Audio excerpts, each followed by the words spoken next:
Action ce soir avec nous, Fatou Diom, comment allez-vous? Bonsoir, très très bien. On est ravis de vous accueillir. Vous publiez Merci. un 11e livre, c'est celui-ci, Les Veilleurs de Sangomar. Alors juste pour situer l'île de Sangomar, vous Fatou, vous avez passé votre enfance à Niodior, Oui, au Sénégal, et ça, Sangomar, c'est en face, hein. c'est juste en face, même pas une demi-heure en pirogue. Donc vous la voyez quand vous étiez petite, cette île en face. J'y allais parce que mon grand-père avait un campement de pêche, donc j'y ai passé beaucoup de vacances scolaires. D'accord, et va s'apercevoir dans le livre qu'il y a beaucoup de monde sur cette île. Pour le pitch, si vous voulez, c'est l'histoire de Kumba. C'est une jeune femme qui ne se résigne pas à la disparition de son mari Bouba. Bouba, il était tout simplement à bord d'un ferry qui a coulé en 2002. C'est une histoire vraie, bien évidemment. Il y avait à son bord 2000 passagers. Et vous dites, ils ont disparu, il n'y a pas de sépulture, 2000 vies Oui, dissoutes en en une une nuit. nuit. C'était le ferry qui reliait la capitale sénégalaise, Dakar, à Ziguinchor. C'est le Jola, donc, hein. Le Jola, oui. Et la capitale de la Casamance, c'est donc Ziguinchor. Et ce bateau revenait de Ziguinchor avec plein d'étudiants, des commerçants, des touristes aussi. Et puis ce bateau a coulé, il était prévu pour 550 personnes. Et puis il y a plus de 2000 victimes, selon les familles. Voilà, c'est une histoire qui a fait évidemment l'actualité sur le Sénégal, un peu moins dans le reste de l'Europe, c'est ce que vous dites. Oui, Koumba dit qu'elle n'a pas entendu parler d'une minute de silence dans une capitale européenne. Alors que quand l'Europe est victime d'un problème, toute l'Afrique se lève et puis l'Afrique est solidaire. Peut-être que nous sommes plus tournés vers l'Europe. Et comme moi, je suis dans l'intersection, ce qui se passe sur ces deux territoires m'intéresse. Je voudrais que les Européens se souviennent du Diola autant que du Titanic. Alors on parle d'islam dans ce livre, Oui. Kumba est musulmane, et dans la tradition animiste sérère, c'est donc sa vraie culture, on croit aux âmes et aux esprits. Oui, parce que l'île de Sangomar est considérée comme les Champs-Élysées sérères. Donc, d'après la religion animiste des Sérères, les ancêtres, les esprits, les djinns sont réunis sur cette île. Les morts sont censés faire escale là-bas le temps que les familles acceptent de les laisser partir. Et c'est une transition. Et pendant toute cette période de deuil, Kumba considère que son homme, Bouba, est forcément sur cette île. Son âme est là-bas, son esprit est Son âme là-bas. est là-bas parce qu'il est parti rejoindre les ancêtres. Donc toutes les nuits, elle convoque les ancêtres qui doivent intercéder auprès du djinn, Sangomar, pour lui donner la vue qui traverse la nuit pour Exactement. accéder à son amoureux. Voilà, et ça marche. Ça marche pas au début, hein. Elle en voit d'autres, mais elle voit pas son Bouba. C'est une maman d'une petite fille de 5 ans, hein, Kumba. Et donc, la nuit, elle entre en transe et entre en relation avec l'esprit de son défunt mari. Et c'est ce que vous dites, les djinns ne sont pas aveugles et lui donnent la vue qui traverse la nuit. Est-ce que c'est... Alors moi, j'ai pris évidemment beaucoup de plaisir à entrer dans ce roman. Merci. Est-ce que c'est réel, ces traditions? Est-ce que, quand quelqu'un part, ou c'est la romancière qui imagine cela? Ah non, non, moi j'ai grandi là-dedans. Quand j'étais petite au Sénégal, jusqu'en 83, les gens de mon village partaient avant les semailles, mais aussi après les récoltes, pour aller prier sur l'île de Sangomar. Donc c'était tout un festin, on tuait des bœufs, on cuisinait là-bas, on mangeait sur l'île, puis on se baignait sur ces eaux après les sacrifices.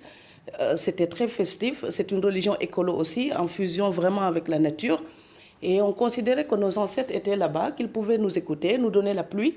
Et c'est étrange, je ne sais pas s'ils étaient très bons pour la météo, mais quand on rentrait la nuit, il pleuvait forcément. Donc les esprits, Et ça marche. chaque fois, il pleuvait le lendemain. Moi, j'ai toujours pensé qu'ils étaient ou bons en mathématiques pour calculer la position des astres et puis la météo, ou alors il y avait quelque chose de vrai dans cette fusion avec la nature et cette osmose avec la nature. Sauf que de dire à quelqu'un, voilà, j'entends des esprits qui me parlent, on vous traite de folle. Donc Kumba décide de ne pas parler de ce qu'elle entend, de ses auditions nocturnes, mais d'écrire dans un cahier. C'est l'écriture qui répare aussi le deuil. C'est là où on retrouve la patte de l'écrivain. Oui, elle décide de ne plus parler parce qu'elle dit que c'est agaçant d'entendre des sourds vous supposer des acouphènes, n'est-ce pas? Donc elle ne parle plus parce que sa belle-mère la prend pour une folle. Chaque fois qu'elle raconte ce qu'elle a entendu la nuit, la belle-mère lui dit mais il faut accepter le destin, c'est le mektoub, c'est le Seigneur qui a décidé de nous prendre Bouba, tu acceptes ma fille, sinon tu finiras folle. Et comme tout le village dit qu'elle est devenue folle parce qu'elle entend des voix et puis qu'elle parle à haute voix quand sa chambre est vide, pour ne plus du tout supporter ces accusations, elle se met à écrire, elle se dit un cahier, un stylo, et puis elle va transformer l'Atlantique en Taj Mahal pour son bouba. Alors, dans cette Afrique, Kumba est une veuve musulmane, et en fait, le deuil doit durer, est très précis, est-ce que c'est aussi précis que ça, doit durer 4 mois 10 jours. Et 10 jours. Tout à fait, parce que c'est ce qu'on appelle la Idda. Donc la Idda, elle est censée donner ce laps de temps nécessaire pour savoir si la veuve est enceinte ou pas. D'ailleurs, si jamais c'est une veuve enceinte... Si la veuve est enceinte. Oui. C'est-à-dire qu'elle a... La paternité, c'est pour le côté légal de la paternité. Est-ce que c'est le défunt qui est le père de l'enfant à naître? Mais si jamais la dame, elle accouche entre-temps, par exemple, elle est débarrassée du veuvage, c'est fini. Mais comme Kumba n'est ni enceinte, ni ancienne et suffisamment âgée, donc elle doit supporter ces 4 mois, 10 jours. Mais elle dit que ce n'est même pas la durée qui l'embarrasse, elle. C'est qu'un temps si précis, si court, soit attribué au veuvage de l'amour. Quand on était marié pour l'éternité. Oui, ce n'est pas suffisant pour elle. Voilà, sauf qu'après 4 mois et 10 jours, on veut la marier.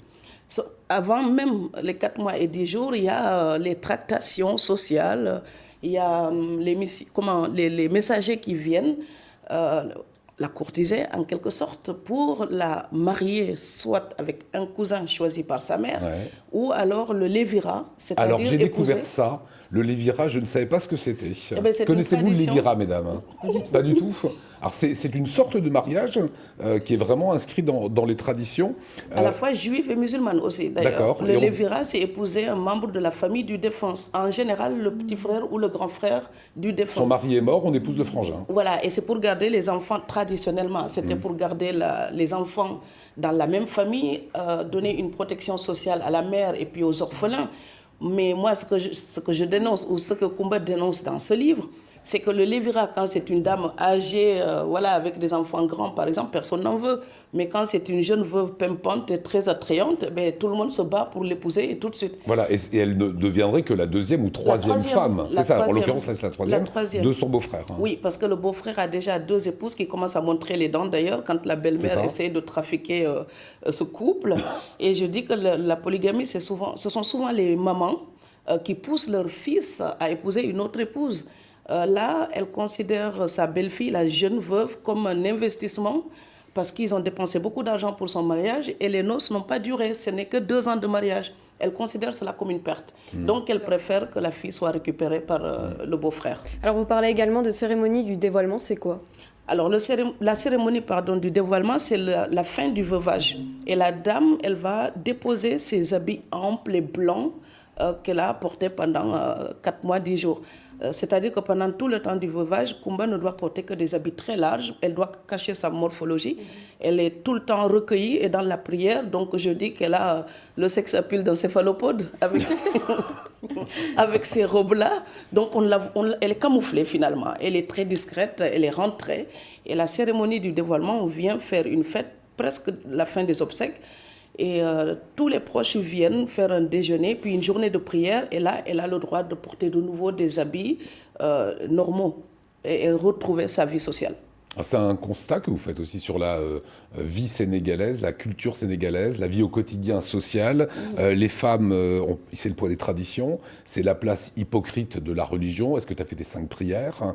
Ça revient souvent dans le livre. Elle est épiée pour voir si elle est une bonne musulmane. Oui. C'est ça aujourd'hui, en 2019? C'est vraiment ça, parce que la famille du défunt considère que la piété de la veuve aide l'âme du défunt à accéder au paradis.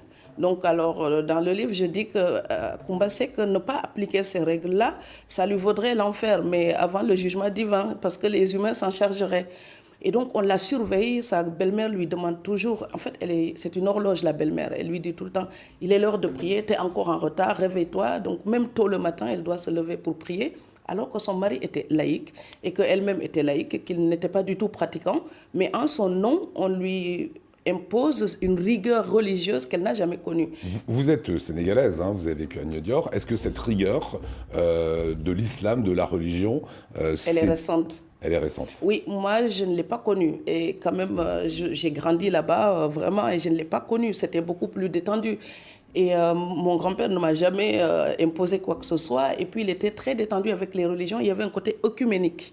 Parce que chez moi, il y a des musulmans, des chrétiens, des animistes. Sur l'île elle-même, il n'y a que des musulmans. Mais les îles voisines, il y a des chrétiens qui sont parfois des membres de nos familles. Et tout ça était très... il y avait un syncrétisme religieux. Alors que maintenant, on a des gens beaucoup plus sévères. Kumba les appelle les métamorphosés. Donc, ce sont même des mutants. Ils ne sont pas suffisamment bons musulmans parce qu'ils ne connaissent pas les textes, mais ils ne sont déjà plus assez africains pour être fiers de leur religion traditionnelle animiste. Ils sont même vexés quand on en parle. Ils essayent même de rendre cette religion inacceptable et presque honteuse. Et c'est ça que Kumba interroge. Où va l'Afrique si elle est amnésique, si elle ne se souvient plus d'elle-même? Où va l'Afrique avec ces religions qui sont là comme des bandes adhésives? Le christianisme ou l'islam, ce sont des religions importées. Et puis certains n'auront même pas compris le Coran 10 000 ans après l'Hégire. Donc où va cette Afrique-là? Les veilleurs de Sangomar, c'est du grand Fatou Diom. Mais ils veillent afin que l'obscurantisme ne soit jamais victorieux.